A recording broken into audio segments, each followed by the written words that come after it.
In this episode, we take a look at the big move two big Hollywood studios just made to try to kneecap what's going on with AI.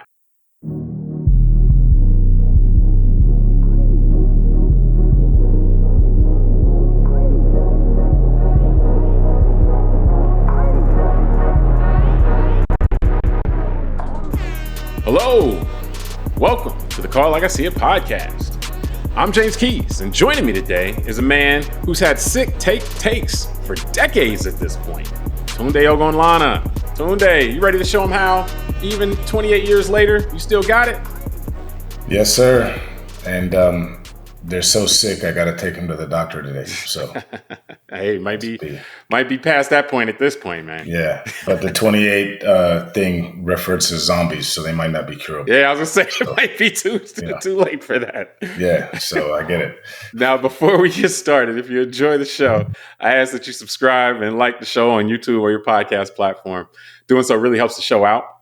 And we're recording on June 24th, 2025. And we just saw two of the biggest players in Hollywood, Disney and Universal, file a federal lawsuit against the AI company Midjourney for copyright infringement. Now, the lawsuit takes issue with both the way that Midjourney generates near exact copies of characters and images that are protected by copyright and owned by Disney or Universal. Characters like, copies of like characters like Homer Simpson or Darth Vader. But also it looks at and attacks the larger way that AI models generally, and this would affect the entire AI industry, are trained indiscriminately, on any content. A lot of times it's just available over the web, which will include a lot of things that are protected by copyright.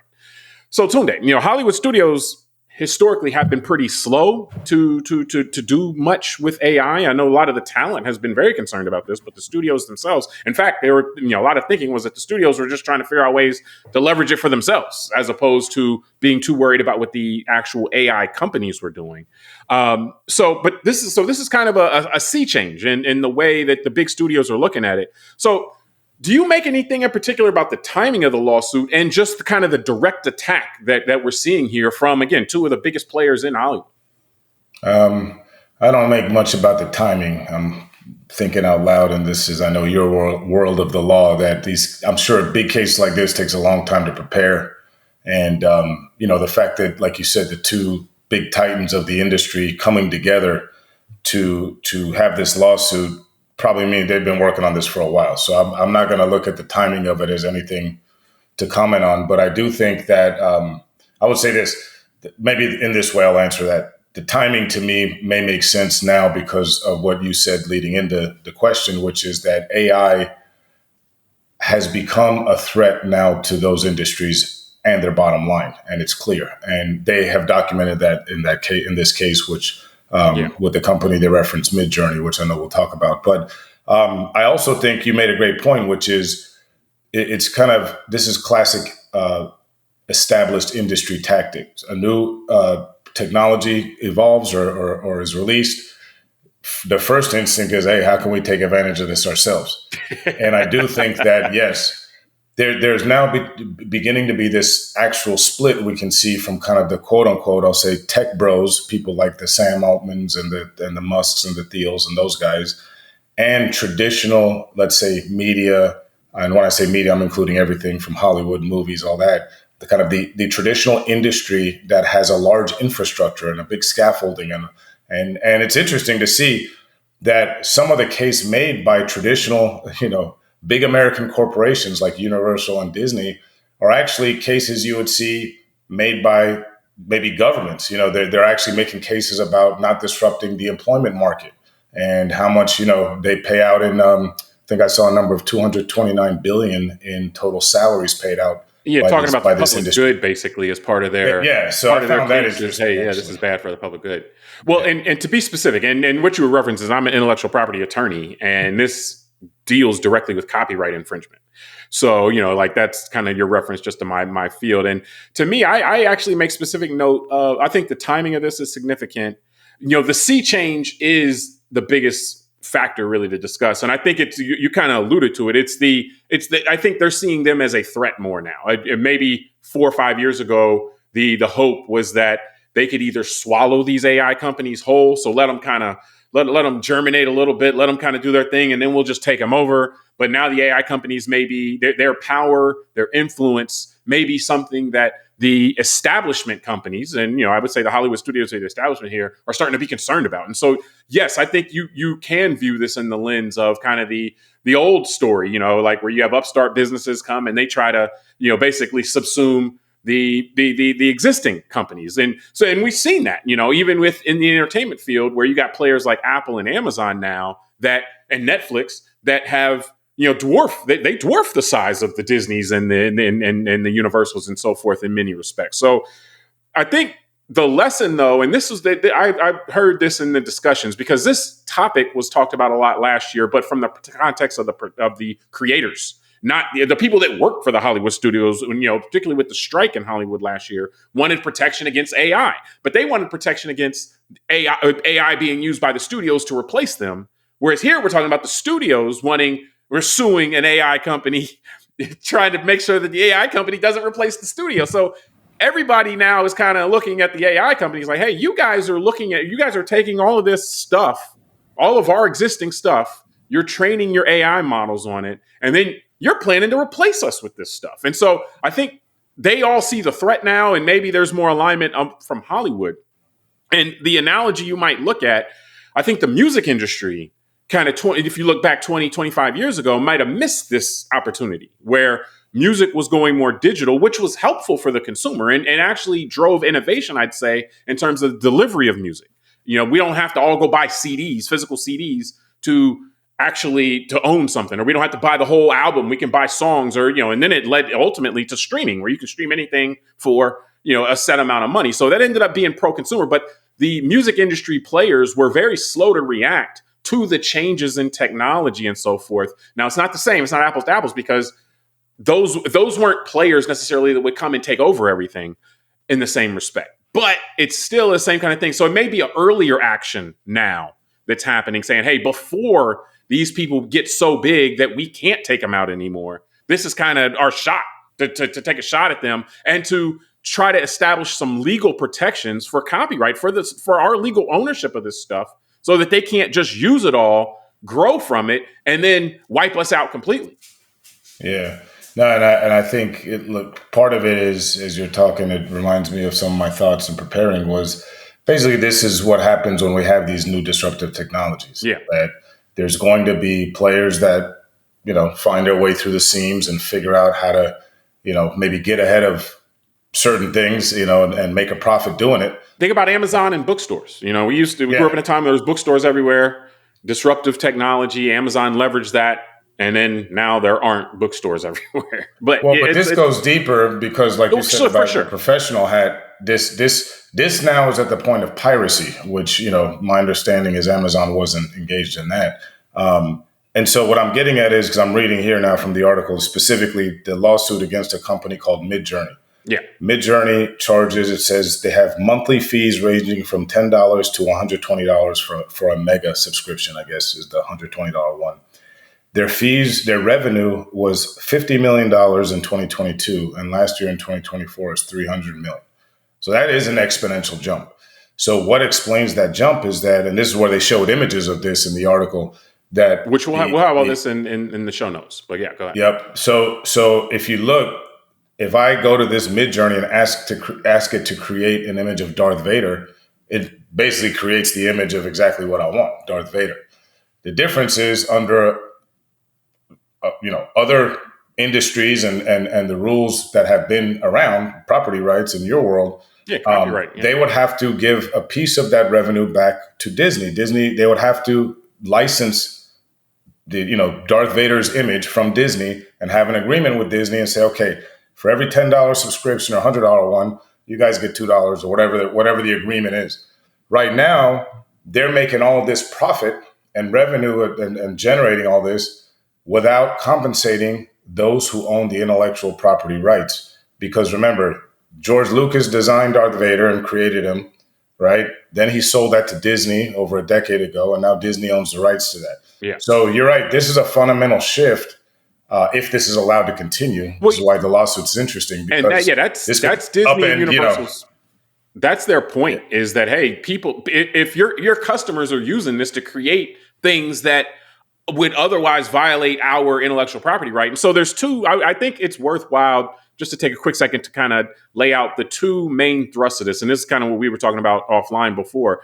One is what the AI companies are doing. This is all of them. This is a broader issue in AI, is that they take existing material and they quote unquote train their AI on that. So they'll take a million, or not a million, but 1,000 images of Darth Vader and run that through the system, and the system learns how to draw characters from that. But obviously, it'll be all characters they'll run through, and so the system has been, these AI systems have been trained on these copyrighted images. So it's like, yes, if you're asking for, I think another example was, hey, generate give it a prompt to generate toys, action figure toys. It'll start generating Buzz Lightyear because it's been trained on understanding that that's what a toy looks like. Or, hey, give me a villain that wears all black and wears a mask. It's been trained to generate, or to understand that that's kind of what that would look like. And so there's the training of the AI models using this copyrighted material, and whether there needs to be a license. A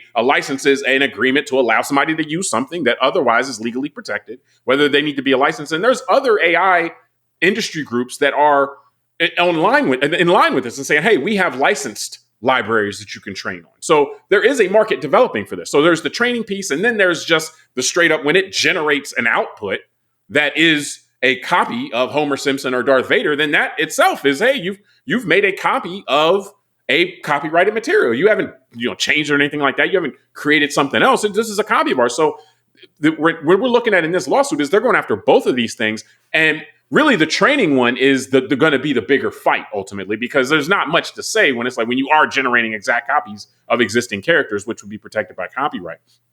So the other thing I wanted to get with you on this, was the issue with the training, because that seems to be, shaping up as a key issue in our time, of our time. And the reason I say this is because we hear there's a lot of lobbying going on in our government and so forth, talking about this, because there is the argument being made by the Sam Altmans, for example, that they see saying that AI companies need to be able to train on whatever's out there indiscriminately in order for our models, our quote unquote, US based companies' models, to be able to keep up with models that are being developed in China. And so you'll hear it termed as a national security issue, that, hey, we got to disregard copyright law. We got to disregard everything else and be able to train these AI so they have the most robust, the biggest library to train on. We can't start cutting up these libraries that we can train on stuff we can't train on, because otherwise the Chinese companies won't be subject to these restrictions, and we'll fall behind them. And so I'm going to ask you this. I kind of know, the question is going to sound crazy, but so do you think we should buy this kind of argument from the AI companies that basically the existing legal structure shouldn't apply to them, because we got to keep up with China? Or do you think they're kind of setting us up for the okie doke here? Hold on. Let me check what percentage of my portfolio is in tech stocks before I answer that. No, I'm just... Put on a different hat. You got a different answer, right? Hold on. Yeah. If it's 90% in tech and AI related stocks, then I'll have to agree with Sam Altman and OpenAI. But if I call my stockbroker and we're only 10% in tech stocks, then I'll have to say, especially if you're in Disney or Universal, yeah, say, exactly. Hey, so that's no way. all going to stay out of let me be honest, as an American capitalist, all that's going to determine the outcome of my answer. But no, but on a serious note, I mean, look, it's funny, as you were talking, I had my own stuff ready to go, but it just reminded me, another example of where we've had fear mongering from China in my lifetime has been the environment, right? It's very similar. Well, we shouldn't have environmental regulations and try and halt pollution in the United States, because China's just going to, with their factories, just going to pollute the air. Okay, so then we shouldn't try and still have ideals and hold ourselves up to better standards, and maybe try and bring the Chinese along to having better standards as well.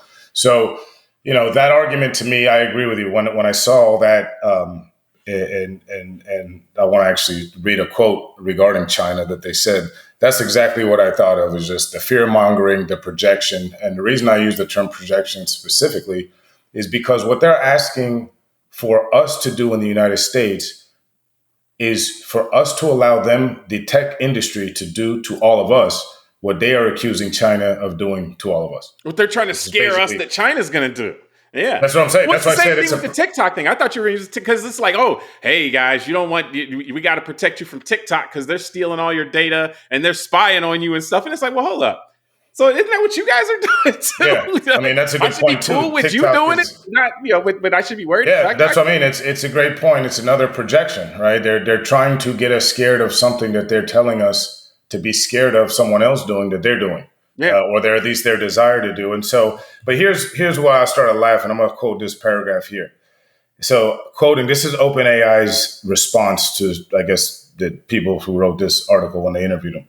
Quote, OpenAI's models are trained not to replicate works for consumption by the public. Instead, they learn from the works and extract patterns, linguistic structures, and contextual insights. I just thought to myself, man, this is like this great example of these guys hiring people to use big ass words to drive everyone off the scent, because that really doesn't mean anything. So they don't replicate works. They train their models to create the same thing. So it's still replication. But that's kind of the subtlety. That's a expansive way to say what I had said like 10 minutes ago or 5 minutes ago. Yeah, as far as like, it's almost in a sense giving it thousands and thousands of examples of something, so that it can then supposedly be able to understand how it works and then come up with its own solution. The issue is that doesn't always play out like that. But go ahead. So, and the term expansive is interesting because what it's expansing is the pocketbook of the lawyer who wrote it, right? This reads to me as a business guy of, oh, they hired a good firm that they paid $1,000 an hour to. That's what they did. And they just put a bunch of words in there to make someone say, oh, these guys are smart. So then I'll finish. The last quote is from OpenAI. This means our AI model training aligns with the core objectives of copyright and the fair use of doctrine, using existing works to create something wholly new and different without, and here's what I underline, eroding the commercial value of those existing works. And I just thought, that's absolute BS. First of all, They are making something up. They are making up their own definition of what aligns with the core objectives of copyright and the fair use doctrine. That's AI. That's why I guess we're in this lawsuit, because the court's going to decide whether they're full of crap or not. And then, well, they're trying. No, you're right though. They're trying to strong arm new understandings into the public. Correct. Like what they're saying doesn't make sense in a traditional understanding of all of these concepts of copyright law, fair use, which we don't have to go into all that. But what they're trying to do basically is say, we're going to say this now, and then we're going to try to strong arm it to make it what everybody understands going forward. And it's like, well, hold up. That didn't change actually what's happening. You're just trying to change the paradigm in which people perceive it. Hey, it's alternative facts. I think that's exactly what it is. But here's the one that kills me. That's why reading the same thing. Using existing works to create something wholly new and different. So they're in that sentence, they're acknowledging you using existing works, and they're saying they're creating something new. And that's why. No, that's what I'm saying.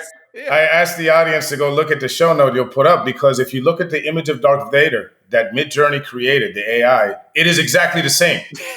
He's got a red lightsaber, the same black suit, the whole thing, even the background looks like a Star Wars set. So the fact that their AI recreated, if I type in, I want to see Darth Vader doing something, it's giving me the same thing. It's like you're saying, the language is just BS. And so long story short, the part I underlined, without eroding the commercial value of those existing works, is a lie. That's what the lawsuit from Midjourney is. That's what I just said before. It's an alternative fact. Midjourney made $50 million in 2022, and 2 years later, in 2024, they made $300 million, and didn't give anything back to Disney. And basically your point being, because remember, or not, I mean, just for the purpose of the audience, like Midjourney is like a lower level AI, less capitalized, less funded than OpenAI. OpenAI, in fact, a lot of people think it's strategic that Disney and Universal went after Midjourney because they're not going to have as good of lawyers, and like then maybe that's where we want to set the example, is with this mid-level AI firm, versus we'll go after one of the top guys and we might lose, and then that creates this law that's going to hurt us all. But yeah, like. Based on what OpenAI is trying to will into existence, this concept, all of that growth from Midjourney was not at the expense of the existing industry. It's like, well, so that many more people just were creating more images as opposed to buying images that existed. They were generating them, and so yes, it's. I think it's a great example of our modern time where you there's this thing where you just say something, and by saying it, you're expecting people to believe that it's true. And even if it's demonstrably false, you know, and like we see this in our political game a lot.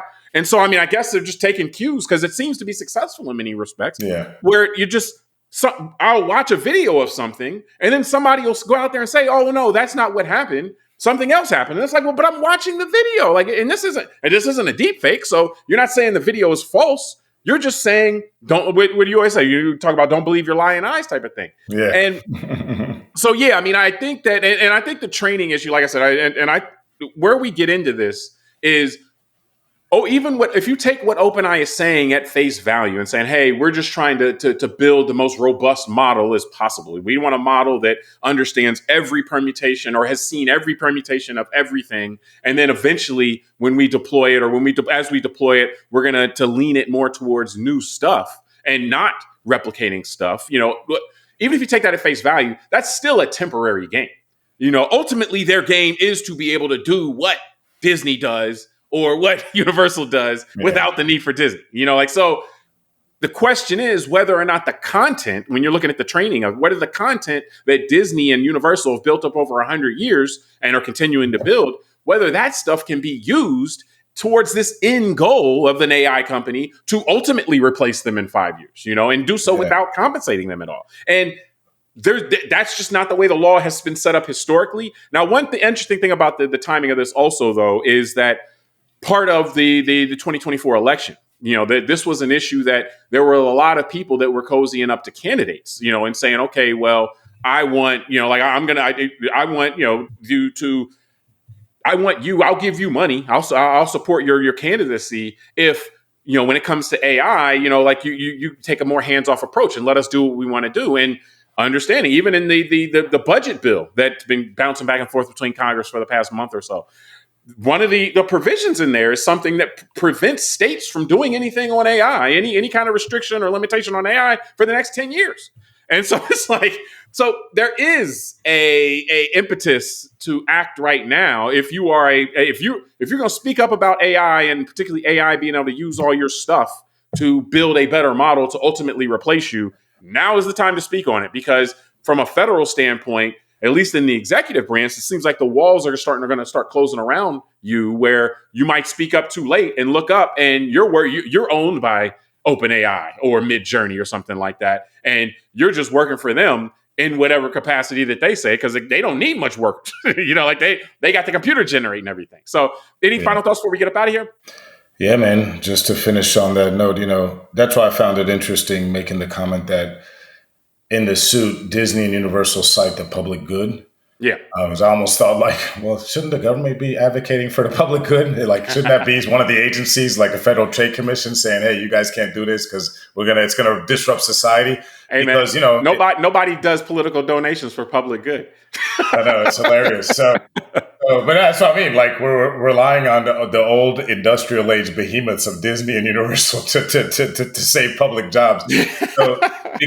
So that we can still have, you know, human animators and people writing stories and so yeah. But it's interesting because, I mean, I didn't know those stats. 2.3 million jobs and 229 billion in salaries. So again, the way the current system works, that's important for the system. If these guys at the AI, the tech bros, got a different way and they're going to do the universal basic income and bring about techno-feudalism or whatever they're doing, you know, maybe they need to show us a little bit more under the curtain, all these crazy ideas. But I agree with you, and that's where I was going to land as well, which is, you know, again, quoting the article that I'm citing here, that OpenAI urged the U.S. government to enact federal law that preempts state laws attempting to regulate AI. And it says that federal law, OpenAI suggested, should set up a, quote, voluntary partnership between the federal government and the private sector. So it's a voluntary. So I got to trust these tech bros are going to voluntarily just come to the government and say, oh, we're going to do the right thing from all these people after all these shenanigans we've seen. So that's where I was thinking too, James, just to finish it off, is right now, this is what happened. We got the tech bros running the government. And this goes back to, like, you had brought up, and I wasn't going to go directly there, but it's good you did it because it's all connected, which is money and power. Yeah. And this is, again, laws of unintended, or maybe they were intended consequences of things like the Citizens United ruling of the Supreme Court over a decade ago, and the chipping away at campaign finance laws and allowing corporations and allowing money to be considered speech, like a person's speech. And that is now legal in the United States. So to your point, whether it's the UAE giving a president of the United States $2 billion in a meme coin that the president's family owns, or whether it was tech bros lobbying going into an election, looks like it's the result. And it looks like the type of thing that most Americans generally haven't liked when other industries have done this in the past, like the oil industry, that has been seen as pushing around the government and taking us into wars in the Middle East and all that. Now we've got tech bros in there because oil was the commodity of the 20th century. Now it's data and information. So now the tech bros have the money and they have now they're begun to influence the power structure. We're watching it.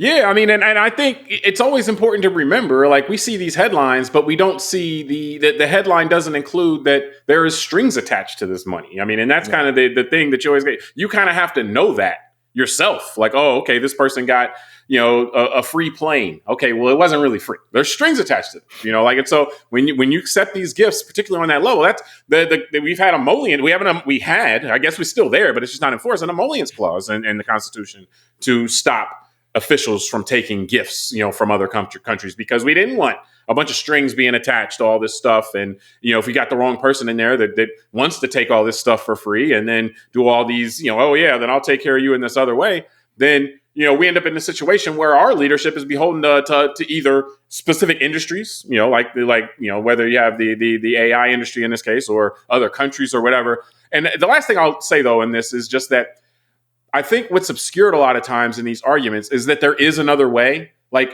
they don't have to do all this to take all this data to train on for free. Like, there is a way. There are agreements that can be made. There's always business solutions to these types of things, where you put up some money or you put up some equity and say, okay, we want to train on this stuff, but we're going to compensate for you. Compensate you for it, and then everybody can win, and then all the boats can rise. So what's happening right now is a strong arm technique. Like, look, we're not going to pay you anything. We're not going to give you anything. We're not going to do anything. We're just going to take it. And you sue us if you want to stop us. And then we're going to try to weasel our way into the government so that if you sue us, we can exert influence in other ways to try to win the lawsuit by other ways. But there is another approach that they could take. Like, these guys are raising investment in the billions all the time.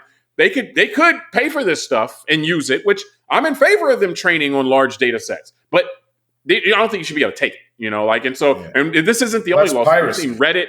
Reddit has sued, an AI company. We've seen Thomson Reuters, which is a legal, research company. They've won against an AI company that was trying to take all their data for free and then use it to replace them. So the courts, it's harder, to exert a bunch of influence on the courts quickly. It takes more time, as we've seen, like the effort to influence the courts has taken over the last 20 years. So I guess that's kind of the last bastion right now for this type of stuff. So we'll see how it plays out. But, it seems like, a lot of the major players now, which you would include the Hollywood studios now, are at least on the same page that, hey, we can't let these people just run roughshod over us, or else we're going to look up and it's going to be too late. And I think we're at that point right now. No, and I think that just the public needs to be aware of these games, like this whole thing about the 10 years. That the states can't fight against this law if states aren't allowed to put in laws, and it's like that's what I'm saying is so if this is allowed to go, this is a big precedent in the United States that could upend states' rights. So I mean, that's what I'm saying. That's a pretty drastic thing if you think about it. Like, we're gonna make a law that says that nobody else can make any laws about this. That's what I'm saying. So we're gonna live through seeing if it happens or not. You get what you pay for. At least you try to get what you pay for, and that's what we get. As far as I think I'm gonna run for president is what I'm hearing. It's because it seems a lot more lucrative than me trying to work every day. It's been made that way, that's for sure. So you get yourself a meme coin, you do a bunch of things, man. But I think we can wrap this topic from there. We'll have a call out later today, so check that as well. Subscribe to the podcast, rate it, review it. Tell us what you think. Send it to a friend. Until next time, I'm James Keys. I'm Tunde Ramana. All right, we'll talk soon.